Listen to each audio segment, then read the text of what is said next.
नमस्कार मेरे साथियों।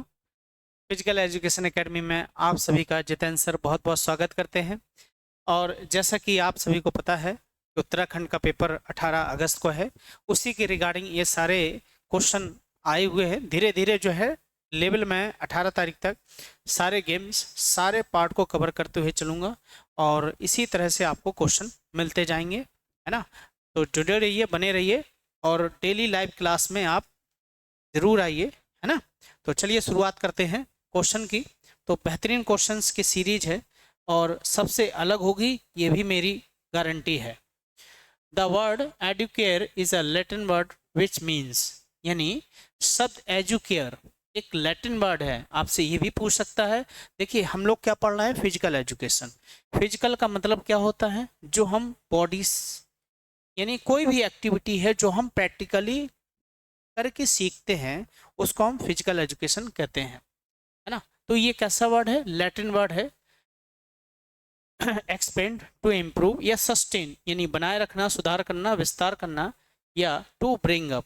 तो इसका मतलब होता है आगे बढ़ाना। एजुकेशन का क्या मतलब है, जैसे आपने बीपीएड किया, एमपीएड किया, पीएचडी किया, तो एजुकेशन का मतलब है कि एक स्टेप यानी एक स्टेप आगे बढ़ रहा है। यानी कौन सी हो गई, आप स्टेप बाय स्टेप ऊपर बढ़ते जा रहे हैं। बीपीएड किया, एमपीएड किया, पीएचडी किया, तो उसका क्या है, आगे बढ़ाना, है ना। ये आगे बढ़ाना। चलिए नेक्स्ट है, bye education I mean all round drawing out of the best in the child and man body mind and spirit. This definition is given by, जैसा कि चंडीगढ़ में आया हुआ था और उन्होंने ऑप्टिव भर के में पूछा था सम ऑफ दोज एक्टिविटी, कुल क्रियाओं का योग। तो कीवर्ड से भी आपको याद रखनी है चीजें।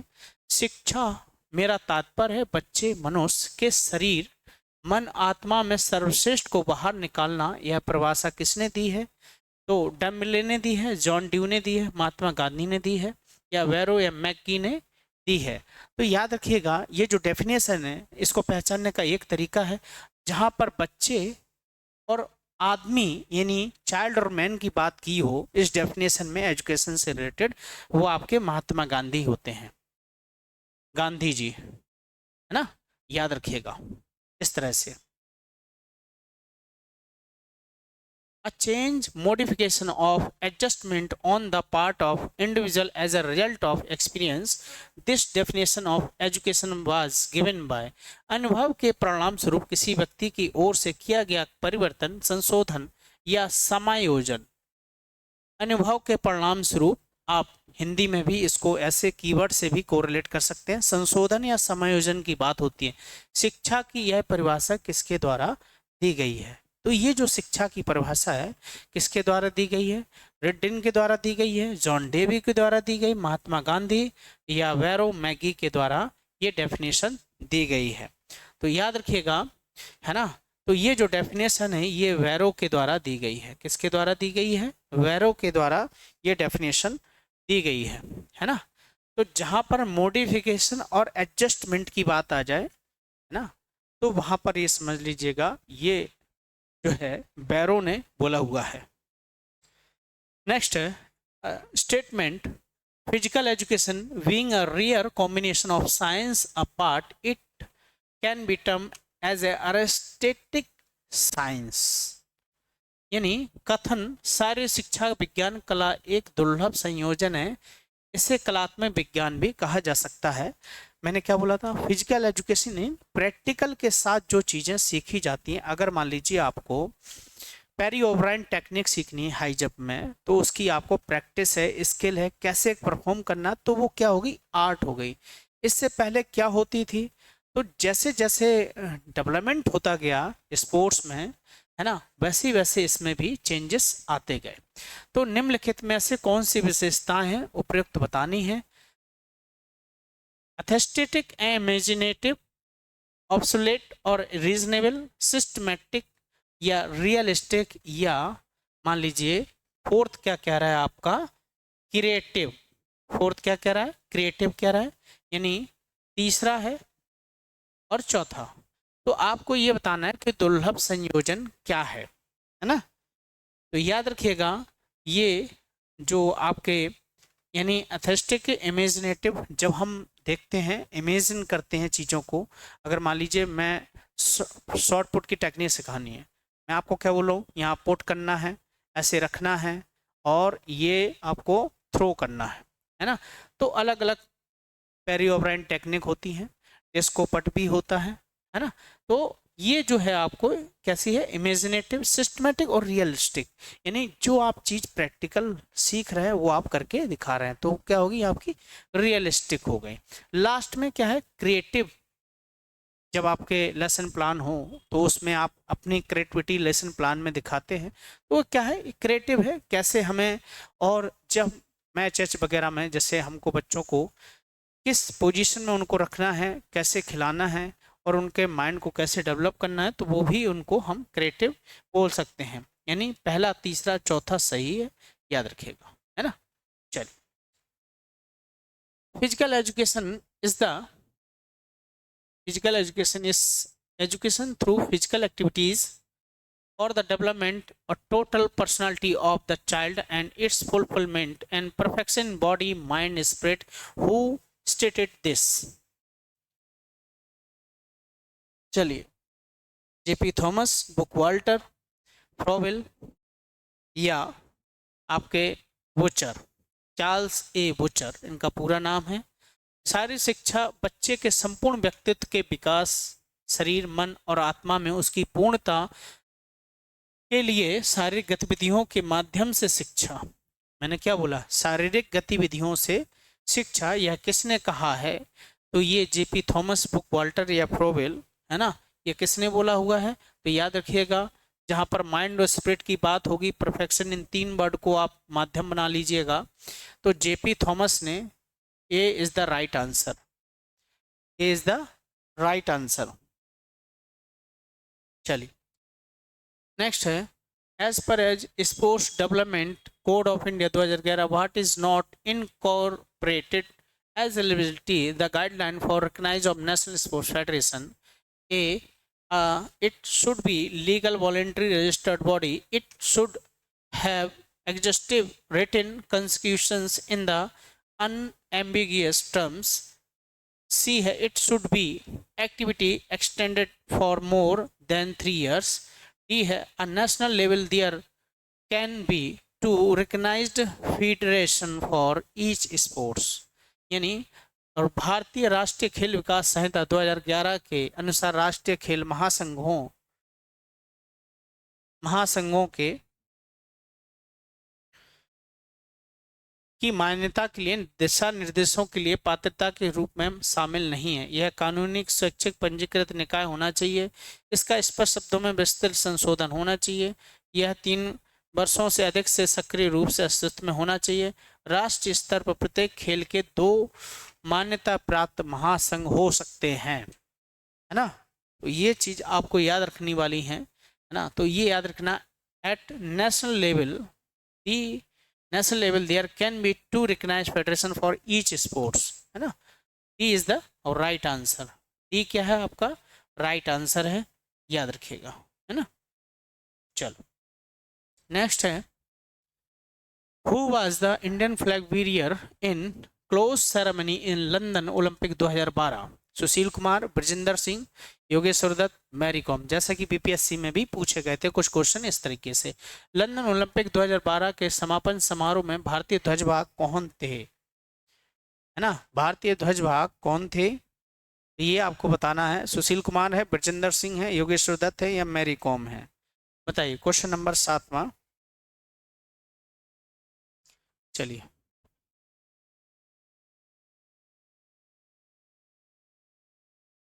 बताइए।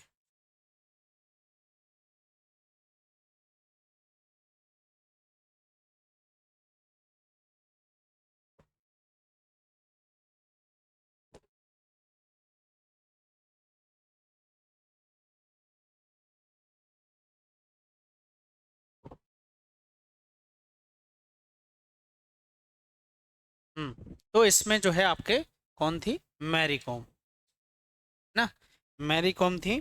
और 2012 में 2 चीज का याद रखिएगा, बॉक्सिंग को बॉक्सिंग को जो कि वुमेन का इवेंट था उसको पहली बार शामिल किया गया था, पहली बार।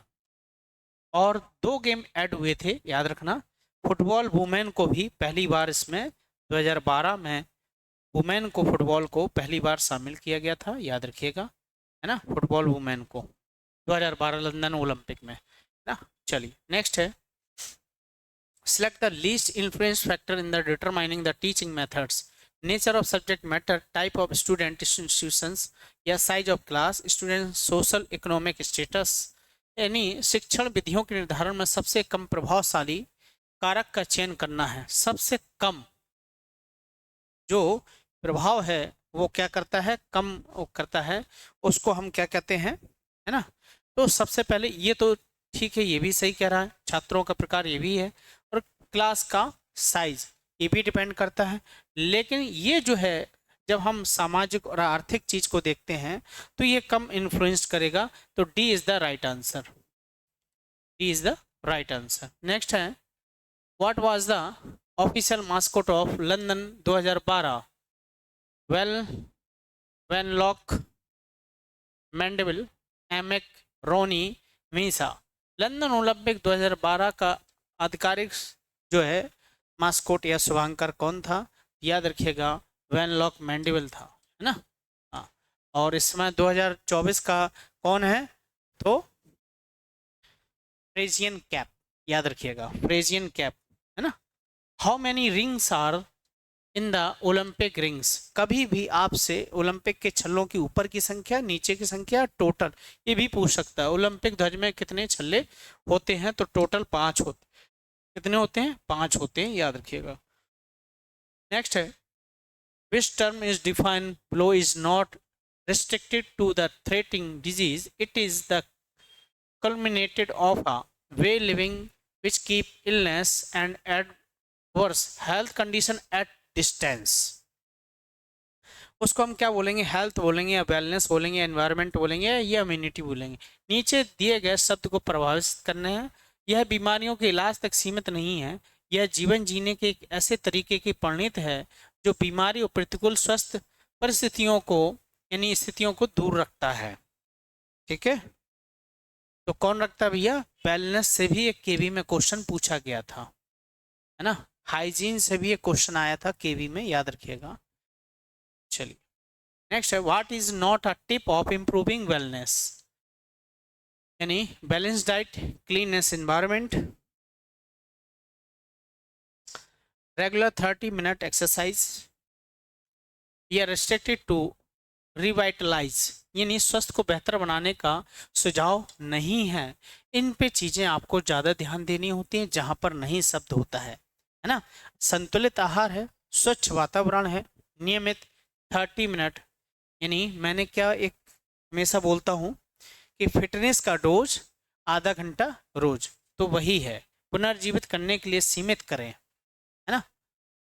तो फिटनेस का डोज आधा घंटा रोज, है ना। तो ये याद रखना, रेस्ट्रिक्टेड टू रिवल्टाइज, है ना। पुनर्जीवित करने के लिए सीमित करें, ऐसा कुछ होता है नहीं। चलिए, which country has hosted Commonwealth games maximum number of time accepted? England. इस तरह से भी क्वेश्चन आपके बनते हैं, है ना। कभी कभी एशियन गेम्स का भी पूछ देगा। इंग्लैंड को छोड़कर किस देश ने सबसे अधिक बार राष्ट्रमंडल खेलों की मेजबानी की है? कनाडा है, साउथ अफ्रीका है, न्यूजीलैंड है, या ऑस्ट्रेलिया है?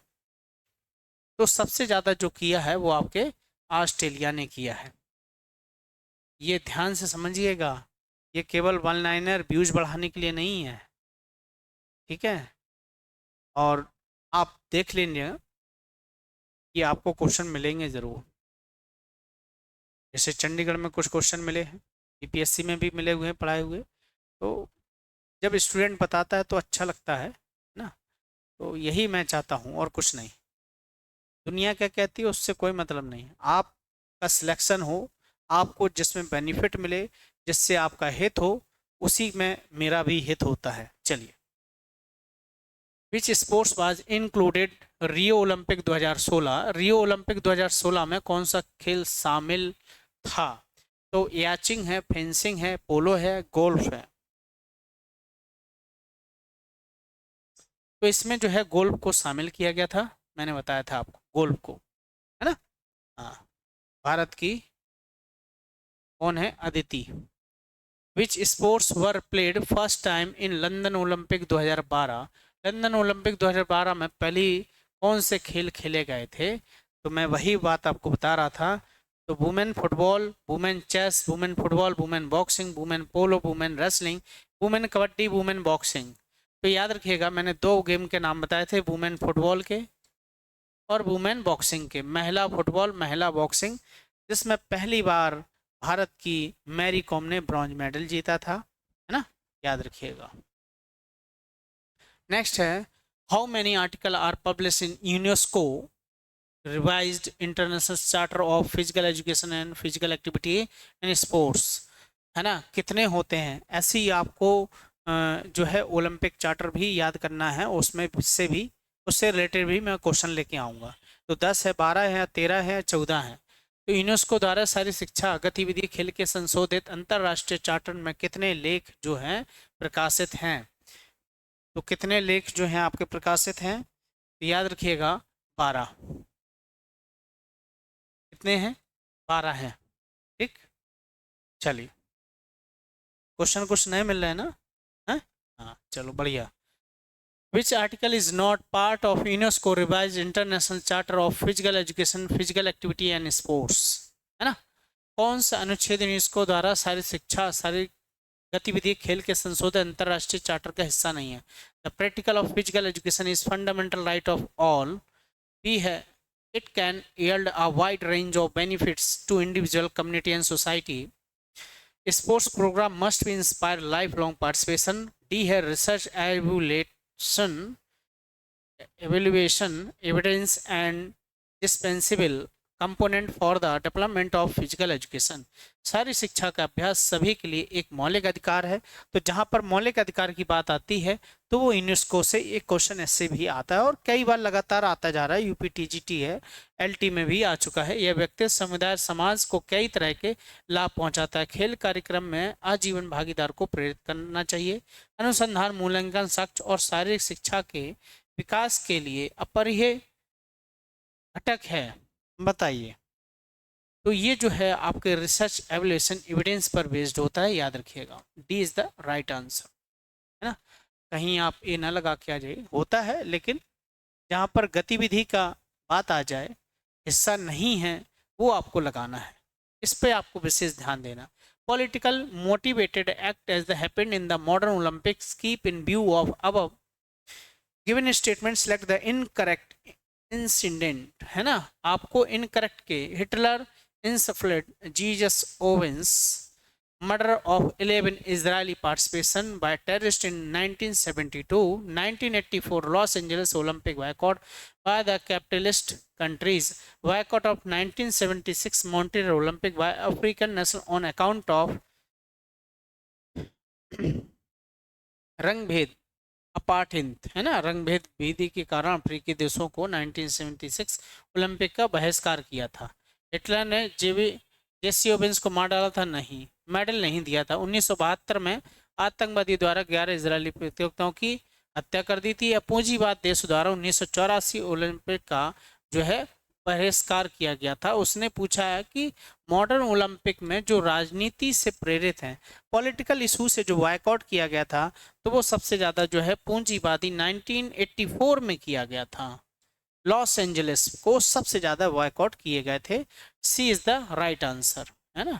सी इज द राइट आंसर। चलिए, नेक्स्ट है, what has been described in below given definition, a modification in realized program that caters to the special need to disabled student, inclusive education, adaptive physical education, integrated physical education, sports culture।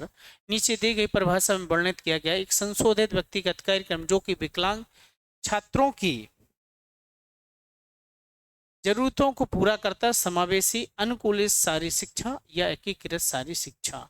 तो याद रखिएगा, adaptive physical education, इससे भी related BPSC में question आए हुए हैं, है ना? तो थोड़ा सा पैटर्न बदल रहा है, उसी के तहत इस सब चीज़ों को आपको भी ध्यान रखना है।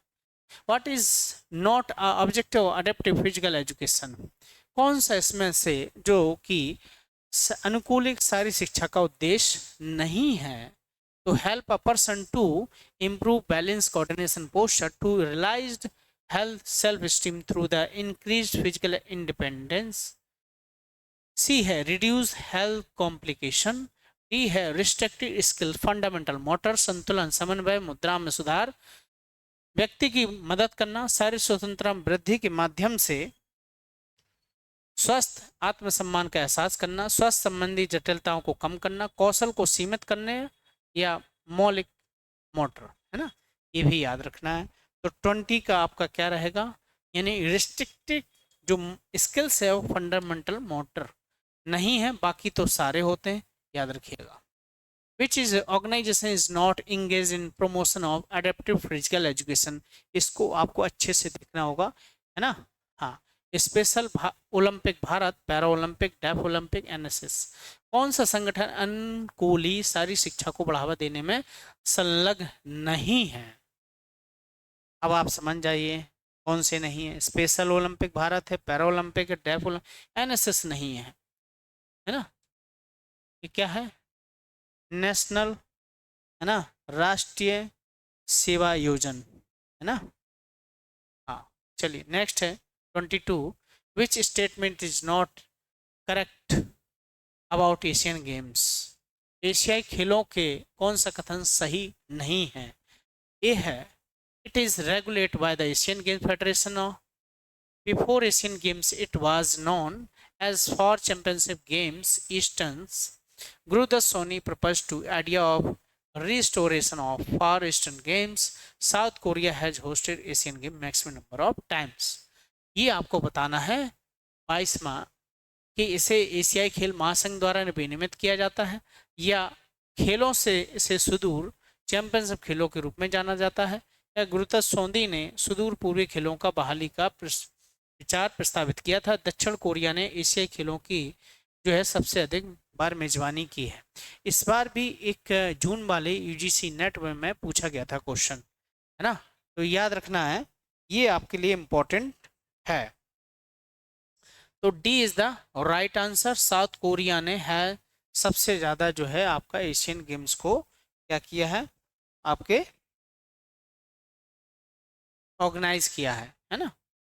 चलिए, under which education philosophy following characteristic incorporative, pragmatism, naturalism, realism, किस शिक्षा दर्शन के अंतर्गत निम्नलिखित में विशेषताएं शामिल हैं। तो व्यवहारिकता, प्रकृतिवाद, यथार्थवाद, आदर्शवाद। चलिए क्वेश्चन नंबर 23, तो प्रैग्मेटिज्म जो है जो फिलॉसफी है वो क्या है। हाँ चलिए 24, विच statement about Commonwealth game is not correct. अब बताना है, पहले एशियन गेम्स पूछ दिया, फिर उसने क्या कहा कि कौन सा कॉमनवेल्थ इसमें से इनकरेक्ट की बात बताना है। First time held 1930, for first time 20 years it was known as British Empire Games. C Australia, Canada, New Zealand, England have attended every Commonwealth Games. D है New Zealand has hosted maximum number of times Commonwealth Games. तो ये सही नहीं है, D is not right I think, है ना। तो ये आपको बताना है और मेरा आंसर आपको सही है, बाकी सभी सही है, लेकिन ये जो है मैक्सिमम नंबर जो है मेजबानी न्यूजीलैंड ने नहीं की है। अभी मैंने इससे पहले क्वेश्चन बनाया था, उसमें क्या बताया था, ऑस्ट्रेलिया ने सबसे ज़्यादा इसकी मेजबानी की है। Question number 25, which is not correct about multi dimension model of sports leadership given by Chelladurai, है ना। तो चिल्लादुराई ने effectiveness in sports will vary depending on the characteristic of athlete and constraint for the situation. B है athlete satisfaction and performance depend on 3 types of leadership behavior. C direct link existed between two attention condition and leader behavior. D है a negative outcome is most likely if the 3 aspect of leader behavior agree. चिल्लादुराई द्वारा दिए गए खेल के नेत्र बहुआयामी model के बारे में कौन सा कथन सत्य नहीं है, ये बताना। खेलों में नेता की प्रभावशीलता एथलीटों की विशेषताएं और स्थिति की बाधाओं के आधार पर अलग अलग होगी। बी है, एक एथलीट के संतुष्टि प्रदर्शन के 3 प्रकार के नेताओं पर व्यवहार पर निर्भर करता है। पूर्ववर्ती स्थिति और नेता व्यवहार के बीच में एक सीधा संबंध मौजूद है। यदि नेता व्यवहार के 3 पहलू सहमत है तो नकारात्मक परिणाम सबसे अधिक संभावना है। चलिए, तो आपको बताना 25, यानी यदि नेता 3 पहलू से सहमत है तो नकारात्मक परिणाम सबसे ज्यादा आएंगे, है ना, याद रखना। चलिए, 3 डायमेंशन की बात है। In which modern Olympic Games Germany Japan were allowed to participate, कब इनको अलाउ किया था? किस आधुनिक ओलंपिक में जर्मनी और जापान को भाग लेने की अनुमति दी गई थी? तो 1956 में दी गई थी। ठीक,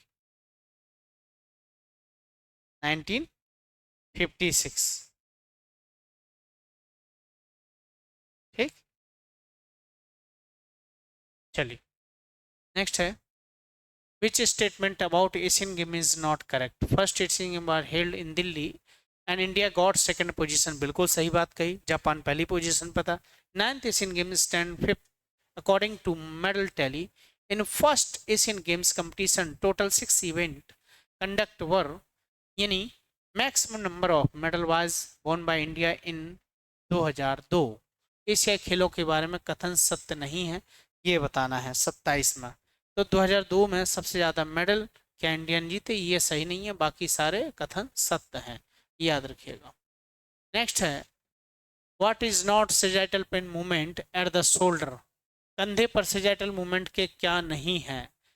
फ्लेक्शन, एक्सटेंशन, हाइपर एक्सटेंशन है, प्लांटर फ्लेक्शन है। तो भैया प्लांटर फ्लेक्शन कहाँ का है? आपके एंकल का है। कहाँ का है भाई? कहाँ का है? एंकल का है ना? हाँ, याद रखिएगा। चलिए नेक्स्ट है, which is cycle movement of leg is involve in term of plan? Sagittal plan, transfer plan, या फ्रंटल प्लान, या cardinal plan?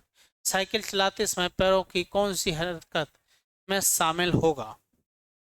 Question number 28, question number 29।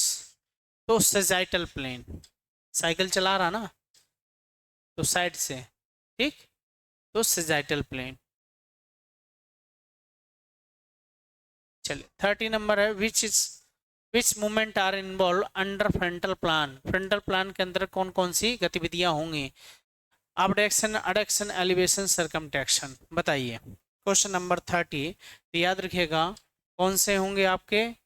पहला होगा, दूसरा होगा, तीसरा होगा, सॉरी तीसरा होगा, ठीक, सर्कमडेक्शन नहीं होगा, है ना, एलिवेशन। तो ये 3 मूवमेंट जो हैं, तो आंसर क्या हो गया इसका? बी, पहला, दूसरा, तीसरा, B is the right answer. चलिए, तो ये तो थी आप लोगों के लिए जो सीरीज है, और कुछ क्वेश्चन इस तरह से नए क्वेश्चन लाए हैं, और इसी तरह से अब आपकी जो है क्लासेस चलती रहेंगी, है ना। और आप सभी लोगों से यही कि आप अपने लक्ष्य के लिए लगे रहिए, बने रहिए, जुटे रहिए, मेहनत करते रहिए। महादेव की कृपा आप सभी लोगों पर बरसे। 2024 में भगवान आपके घर में एक सरकारी नौकरी हो, आपकी आशाएं, आपके माँ बाप की जो उम्मीदें हैं, जो आप पैसा खर्च करते हैं पढ़ाई के लिए और जितना डेडिकेशन दे रहे हैं, तो यही डेडिकेशन बनाए रखिए। दुनिया तो है अपना काम करेगी, आपको अपना काम करना है। लक्ष्य के लिए सचेत रहिए, एम को निर्धारित करिए, और बस इस एम को नहीं छोड़िए कि ये 10 ऑफ 10 हमें कैसे लेना है, ये आप पर डिपेंड करेगा। जरा सा भी इधर उधर की हवा चली और आपका एम गड़बड़ा जाएगा, ठीक है। तो मिलते हैं नेक्स्ट लेक्चर में। इसी के साथ आप सभी को जय हिंद मेरे साथियों, जय हिंद।